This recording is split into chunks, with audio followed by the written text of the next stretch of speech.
વડોદરામાં વડીવાડી વિસ્તારમાં યુવકે ઝાડ પર ચડી ગામમાં થઈ લીધું। વડોદરાના વડીવાડી વિસ્તારમાં નીલગિરી બંગલાની પાછળના ભાગે અસ્થિર મગજનો યુવક ઝાડ ઉપર ચડી ગયો હતો।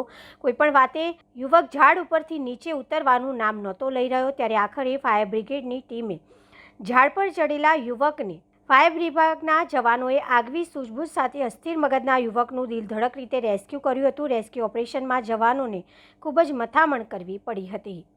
1 થી 1.5 કલાકની પ્રયત્ન કર્યા બાદ અત્યારે સફળતા મેળવેલ છે। એટલે સહી સલામત એને નીચે ઉતારી દીધેલ છે અને આપણે પોલીસને સોંપેલ છે, જેનું નામ કદાચ દીપક જાણવા મળેલ છે। કેવા વિઘ્નો આવ્યા, કેવી રીતે આખું ઓપરેશન પાર પાડ્યું છે?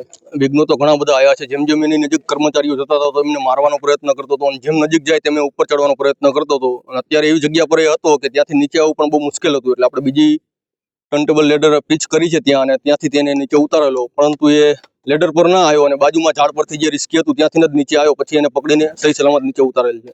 માનસિક અસ્વસ્થ હોય એના વ્યવહાર પરથી એવું લાગ્યું છે? એના વ્યવહાર પરથી જ્યારે કર્મચારીઓને નજીક ઉપર ઝાડ પર જતા હતા ત્યારે તેવું લાગી રહ્યું હતું કે માનસિક અસ્થિર હોઈ શકે, કેમ કે કર્મચારીને મારવાના પ્રયત્નો કરી રહ્યો હતો।